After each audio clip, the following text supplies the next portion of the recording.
আসসালামু আলাইকুম। Textile engineer society কর্তৃক আয়োজিত ইন্ডাস্ট্রিয়াল এক্সপার্টদের সাথে আজকের আমাদের এই আয়োজনে আমি স্বাগতম জানাচ্ছি আমাদের সম্মানিত একজন ব্যক্তিত্ব আব্দুল হাকিম স্যারকে, chief marketing officer Huren hitech limited, Huren hitech fabrics লিমিটেডের সম্মানিত একজন ব্যক্তিত্ব।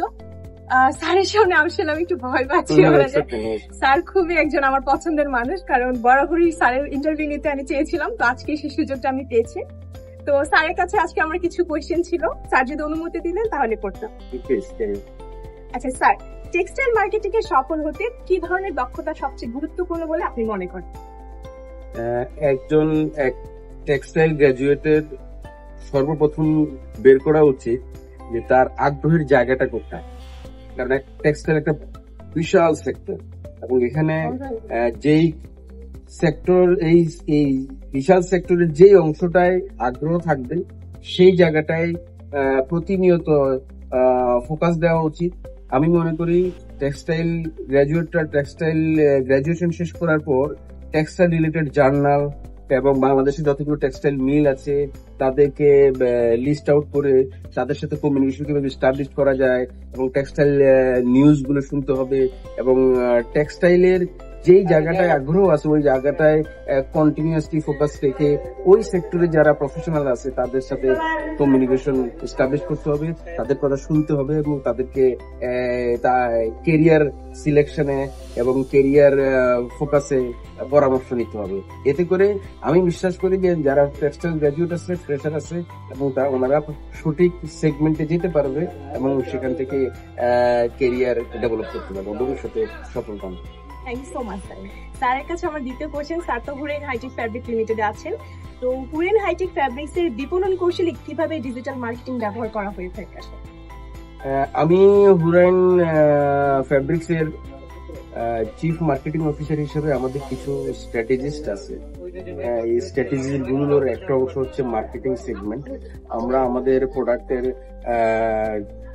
বিভিন্ন ডাইমেনশনাল প্রেজেন্টেশনে যেয়ে থাকি, তার ভিতরে ডিজিটাল প্ল্যাটফর্মে আমরা বায়ারদেরকে আমাদের সিজনাল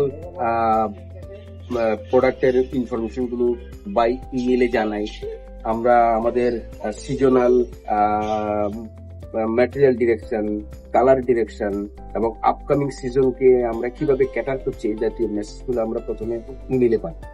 তার ফলশ্রুতিতে বায়াররা আমাদের একটা ফিডব্যাক, এই ফিডব্যাকের পরিপ্রেক্ষিতে আমরা আবার বায়ারদেরকে আমাদের একটা লিঙ্ক আছে যেখানে আমরা আমাদের কোম্পানির প্রোডাক্ট গুলো ওই লিঙ্কের ভিতরে আমরা পাঠাই। বায়াররা ওই লিঙ্কে ক্লিক করলে প্রোডাক্ট গুলো রিভিউ করতে পারে এবং পাশাপাশি আমরা বায়ারদেরকে বিভিন্ন ভার্চুয়াল মিটিং এ আমরা কল করে থাকি, বায়ারও আমাদের কল করে থাকে ওই প্রোডাক্ট নিয়ে ডিসকাস করার জন্য। These are the common platform actually নাউডেজ।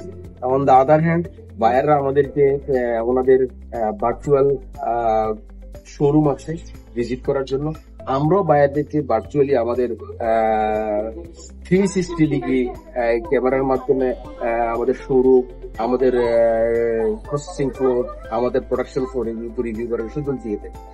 These are the common platform actually. Thank you so much sir. স্যারের কাছে আমার নেক্সট কোয়েশ্চেন হচ্ছে, আগামী 5 বছর আপনি বাংলাদেশের টেক্সটাইল শিল্পে কি ধরনের পরিবর্তন আশা করেন?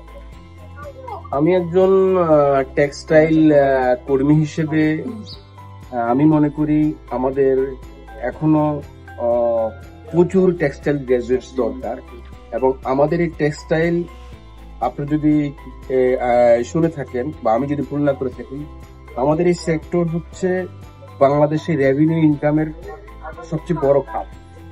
83% ফরেন রেভিনিউ এই সেক্টর মাধ্যমে আসে। জিডিপিতে আমাদের অবদান 13% এবং এই সেক্টর আজকে পর্যন্ত এই সেক্টরের সাইজ হচ্ছে গ্লোবালি $6,000 বিলিয়ন।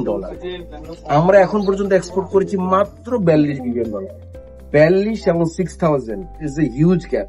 সো আমাদের বড় হওয়ার, আমাদের এই সেক্টর গ্রো হওয়ার জায়গাটা অনেক হাই এবং আগামী 5 বছরে প্রচুর পরিমাণ ফরেন ইনভেস্টমেন্ট এবং বাংলাদেশে যারা ইনভেস্টর আছে, এক্সিস্টিং কোম্পানি যারা টেক্সটাইল বিজনেস করছে, প্রত্যেকেই নতুন ইনভেস্টমেন্ট আসবে এবং সেই ইনভেস্টমেন্টের জায়গাটা হবে সিনথেটিক টেক্সটাইল।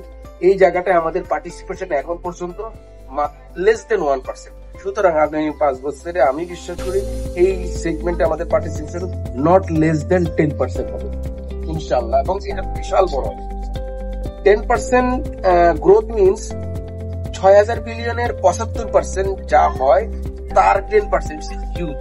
সো এই বাংলাদেশ আগামী 5 বছরের মাথায় এই সেক্টর যেহেতু এত বড় হবে, সেখানে প্রচুর পরিমাণে টেকনোলজির ইনভলভমেন্ট আসবে, আর্টিফিশিয়াল ইন্টেলিজেন্স এর ইনভেস্টমেন্ট আসবে, ইন্ডাস্ট্রিতে নিউ ডাইমেনশনাল ওয়ার্কফোর্স তৈরি হবে, যারা কিনা নলেজ রাখবে এআই তে, যারা কিনা নলেজ রাখবে টেকনোলজিতে, যারা কিনা নলেজ রাখবে ডিজিটাল প্ল্যাটফর্মে, যারা কিনা নলেজ রাখবে গ্লোবাল ফ্যাশন ডিজাইনের, ফ্যাশন কনজিউমারের এবং কনজিউমার বিহেভিয়ারের এবং নিত্য নতুন ডিজাইন এন্ড ডেভেলপমেন্টের এই সেক্টরটাই বাংলাদেশ আগায় আসবে আগামী 5 বছরে ইনশাআল্লাহ। ধন্যবাদ স্যার আপনাকে। একটা লাস্ট কোয়েশ্চেন, আমাদের টেক্সটাইল ইঞ্জিনিয়ার সোসাইটি নিয়ে যদি আপনি ছোট্ট একটু অভিজ্ঞতা শেয়ার করতেন। Textile engineer society it's a good platform. আমি যখন 2021-এ আপনাদের সাথে অ্যাসোসিয়েটেড হই, আমি তখন এতটাই আনন্দিত ছিলাম যে এই ধরনের একটা প্ল্যাটফর্ম আসলে দরকার। কারণ প্রফেশনাল প্ল্যাটফর্মে যদি একসাথে থাকা যায়, এটা একটা নলেজ বেস সোসাইটি হয়। আমি বিশ্বাস করি টেক্সটাইল ইঞ্জিনিয়ার সোসাইটি একটা নলেজ বেস সোসাইটি, এবং প্রতিনিয়ত এই সোসাইটি ম্যাচিউর হচ্ছে। এবং আমি আপনাদেরকে ক্লোজলি মনিটর করতে না পারলে, ক্লোজলি ফলো আপ করতে না পারলে আপনাদের ইনফরমেশন গুলো আমি সোশ্যাল মিডিয়া পারপাস বা ব্যক্তিগতভাবে যাদেরকে আমি চিনি তাদের সাথে আমি ফলো আপ করি। You are doing good. এবং যারা গ্রাজুয়েটস আছে, যারা পড়াশোনা করে বের হয়ে গেছে বা চাকরি করছে, এই টেক্সটাইল ইঞ্জিনিয়ার সোসাইটি যদি নিত্য নতুন কোলাবোরেশনের ওয়ে বের করে, এবং টেক্সটাইল ইঞ্জিনিয়ার সোসাইটি যেটা করছে, আমি মনে করি টেক্সটাইল ইঞ্জিনিয়ার সোসাইটি বাংলাদেশের একটা ফান্ডামেন্টাল সেক্টর হিসেবে তৈরি হবে, যা কিনা বাংলাদেশ টেক্সটাইলকে প্রতিনিয়ত নলেজ শেয়ার করে যাবে। এবং টেক্সটাইল ইঞ্জিনিয়ার সোসাইটিতে যে ভ্যালু অ্যাড করছে, এটা আসলে এক কথায় প্রকাশ করা যাবে না। It's a really good.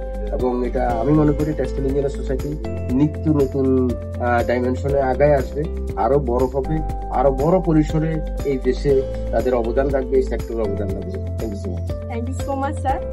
Sharp expert 2.0 আজকে আমাদের সাথে ছিলেন Abdul Hakim sir, chief marketing officer. স্যারকে অসংখ্য ধন্যবাদ ছোট্ট ইন্টারভিউ দেওয়ার জন্য, এবং অসংখ্য ধন্যবাদ স্যার আবার আপনাকে আমার সাথে এতক্ষণ যুক্ত থাকার জন্য। আসসালামু আলাইকুম। ধন্যবাদ স্যার।